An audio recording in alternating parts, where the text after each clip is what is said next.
Well, on that note, let's get you some more market opinion. We caught up with Andrew Holland, CEO of Avendus Capital Alternative Strategies, to get his sense on this big rally. Started off by asking him about his expectations from the monetary policy. Take a look. We've been cautious for some time now, and nothing's changed in that. You know, we're cautious. Markets keep going up on this liquidity.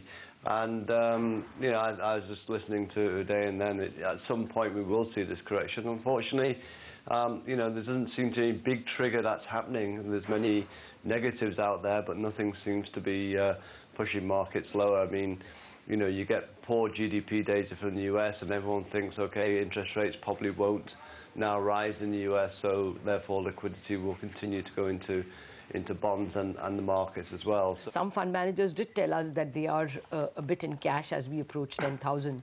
So will there be other buffers to stem the fall?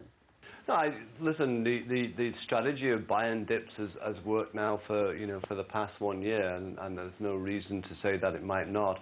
I'm not overly negative longer term. It's just that I think short term, both our markets and global markets are, you know, working on a frenzied kind of liquidity bubble, which is just not going away. But, you know, the fact that there's no fear out there, you know, just worries me. And everyone keeps saying that, you know, this time it's different. We should always live with higher PEs now. It just doesn't happen that way. So, you know, hopefully I'll come back next time and would have seen some kind of market correction.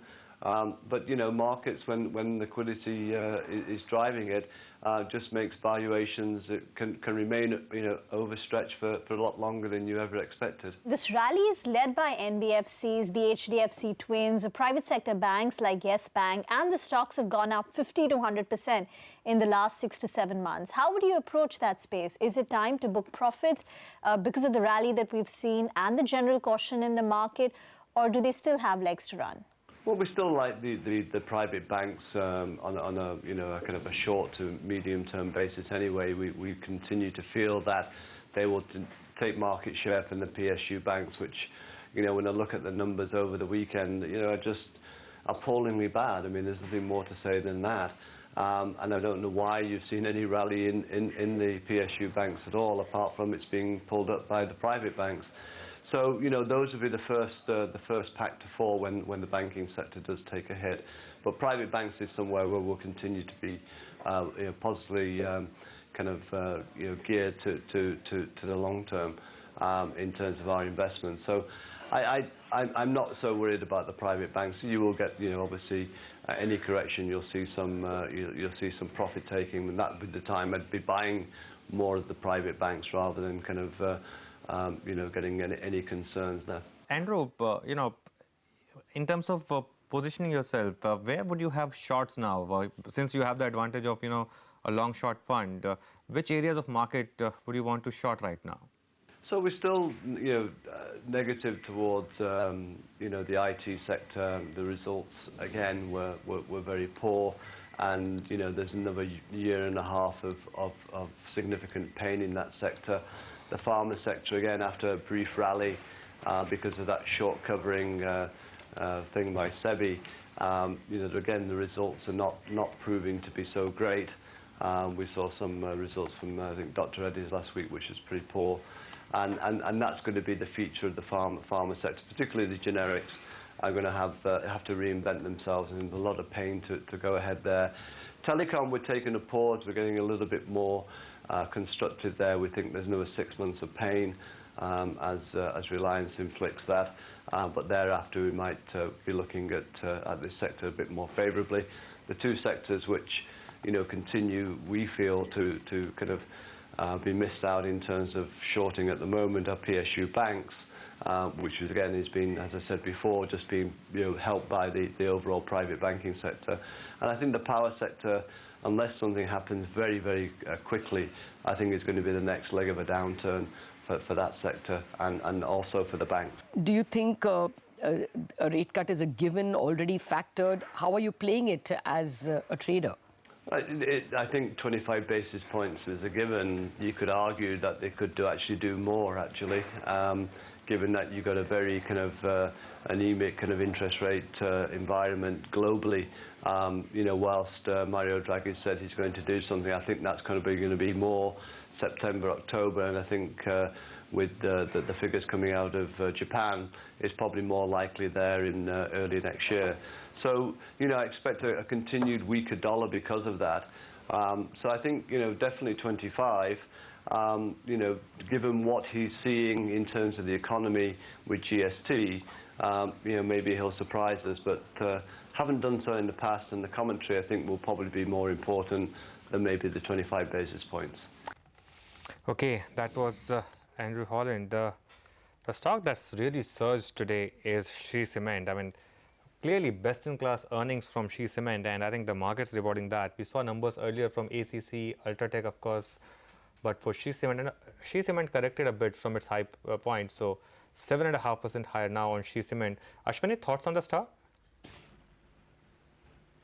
See, basically, this one corrected from about 20,500. Now, once you get past that, I would think it could go up to 24,000. A fresh leg has probably started. Even now, the stock can be bought and should be an outperformer in the cement space. Quite a few stocks have actually surged in the last 15-20 minutes. We spoke about Bosch. That stock's now up actually 2%. Bharti Airtel is putting on some weight with about a 2% up move as well. We just get these stocks up for you on the screen. So there's a lot of flair in the large cap space today. M&M is looking better. HCL Tech continues to see some buying as well. So plenty of excitement in the market. Neeraj, while we talk about banks, let's actually talk about the biggest headline makers from last week, and that's HDFC and Yes Bank. How would you sort of approach the whole space now? What do you buy? Stocks like Yes Bank, which have already run up so much, or would you rather shift to PSUs? How do you play this? Actually, all these banks, the private sector banks which are into retail lending, whether it's Kotak, IndusInd Bank, or like so Yes Bank, HDFC, they've run up a lot and valuations are not cheap. So I think for one who's holding these stocks, I think one should ride on and should not be in a hurry to sell, because these stocks we have seen over the years have given very good return, and they will continue giving about 15-20% return from these levels also. But for someone who wants to put in fresh money, I think one needs to look for value where stocks have still not really participated fully in the rally. Like one you mentioned, PSU Bank. So there would be even some NBFCs which still are attractive at this price. And there'll be the other odd sectors like the capital goods sector with infrastructure, and whether it's automobile, the likes of Mahindra and Mahindra. I think one should look at value there where the valuations are still attractive. So, but one who's holding banks, private sector bank, I would not really tell them to book profits there. I think they should ride on with the profits. Okay, just 2 minutes left for markets to close. So let's do a recap. Phenomenal day once again. And I don't say that because the market was up about 2/3 of 1%. It can do that, on any given day. But the fact that it opened sort of flat and then intraday added on to this was telling you that today a lot of traders would have made money intraday. And in terms of news and stocks being impacted, State Bank of India clearly was your stock of the day. 5% higher, close at the highest point of the day. That's the macro tailwind working behind State Bank of India. So big move on that stock. Watch out for delivery numbers here.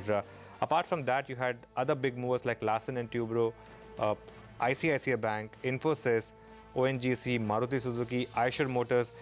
It's a new lifetime high for Eicher Motors as well. It's sort of underperformed a bit, but is making a bit of a comeback now. After that, of course, you had stocks like Bosch that Surabhi spoke about, Bharti Airtel as well. On the way down, not too many, but pharma stocks clearly, Sun Pharma, Dr. Reddy's and Lupin. And you worry about Lupin now because it sold off on good news. So 1,030 on Lupin now, down about 3%. ITC was the other prominent loser today, down about 2%, Surabhi. But a bit of a large cap day today. Large caps, yes, and mid caps, it is squarely going by numbers. I mean, earnings are driving prices. There's no two ways about that. So some examples, Shree Cement's about 7% up on that stock. Torrent Pharma, despite the fact that the numbers looked a little subdued, still about a 6% up move on Torrent Pharma towards close. That's, of course, your benchmarks and how they've closed up. Sensex over 200 points higher. The Nifty sitting comfortable above that 10,050 mark, in fact pushing 10,080. Now let's come back to mid caps and just look at some of the final closing rates. Balrampur Chini 6% up. Torrent, as I mentioned, the market has liked Shriram Transport's numbers, 5.5% higher on Shriram Transport.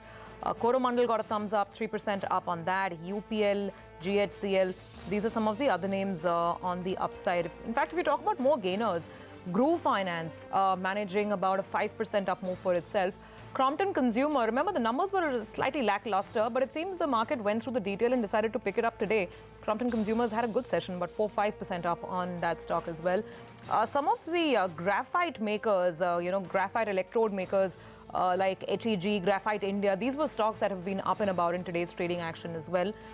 The others included PTC, Countin, a City Union Bank, Countin and Infibeam. Very impressive move on Infibeam began the moment there was news that the Flipkart Snapdeal merger is off, and that's what happened to that stock. So plenty of excitement in some of these stocks. DFM Foods, one of Nigel's mania stocks, 6.5% higher.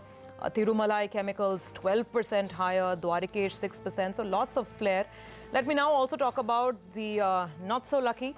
V-Guard definitely stands out with about an 8% drop. Big earnings disappointment coming in over there. CDSL losing 9%, Advanced Enzymes losing about 4%, and something like an Eros also down about 5.5%. So got a few names that kind of stood out for the wrong reasons. If you want to talk about some more result disappointments, then maybe Bhagaria Industries deserves a mention here because it's a 12% cut on that stock, and that big tunnel linking Srinagar and Leh Ladakh. So let's end perhaps with how Island FS Transport has done. Gains of almost 5% on Island FS Transport networks today. So mixed trends, largely driven by news flow and earnings today. Anuj? Oh yes, a lot of stocks moving, of course, on news. So Neeraj, I wanted your thoughts on a stock like V-Guard. It's had a rally and now today it was down on its earnings. What do you do with a stock like this? The earnings are definitely disappointing, even barring for that one-off they mentioned, I think still the margins were pretty low. So I would really, at this level when the market has run up so much, the margin of error is pretty, pretty much there. So I think one should be avoiding these stocks right now where the stocks have run up and still coming out with earnings which are not supporting them. I think we have a whole lot of stocks where you can still make money. So better to go with the stock which is showing consistent performance and wait for performance to improve for stocks like V-Guard. Maybe the earnings we should see next quarter and see whether they were one-offs and now margins are improving, and then one can take a bet at those levels because you'll get opportunities down the line. So one should not be in a hurry to just buy the first dip in a stock. Ashwini, as you look at tomorrow's trade, where can money be made? Should you still keep riding something like a Yes Bank, HDFC, or has the money started shifting to an SBI and that's the smarter trade now? Yeah, the problem with PSU banks is that they work for one day and then, something happens to them. So the better trades are where consistent money is getting attracted, NBFCs and private banks. So you would go with that, plus a Reliance or, Maruti Suzuki. These one-off moves sometimes don't sustain. Let's see if PSU banks can have another good day. But overall, you should stick with Yes Bank, HDFC Bank, etc. Okay, and Mitesh, let's get your thoughts in as well. Looking at today's strong close, how would you approach Tuesday? Yeah, so I think, as I said, 10,100, which was the recent high, would be possibly a supply zone. So maybe, if we reach around those levels, the first reaction would be to possibly lighten down on your long positions. But if we see markets getting past 10,100, then you want to come back into long. So else wait for, the dip around 10,099.80 to re-enter afresh. All right, gentlemen, thanks a lot for your time today and taking us through all the individual stock action and, of course, the market action as well. Once again, it's a day which has belonged squarely to the bulls, especially if you were in banks, where the Bank Nifty made yet another lifetime high. Our closing bell money control question today was on SBI. Will the savings rate cut lead to re-rating of the stock? 77% say yes, 23% saying no. Okay, well, we've got some responses as well. We have Salhan saying that SBI's profit is bound to increase in the next quarter on the back of this move. Oh yes, fair point. Chandresh G3 saying that it will definitely increase the short-term deposits And we have a third respondent saying that the main beneficiaries will be stocks of private sector banks because they would take similar steps. Okay, on that note, quick break, and we'll come back on the other side. The countdown to the Reserve Bank of India's monetary policy has, of course, begun. We will get you the key expectations from CNBC TV18 Citizens Monetary Policy Committee as soon as we come back.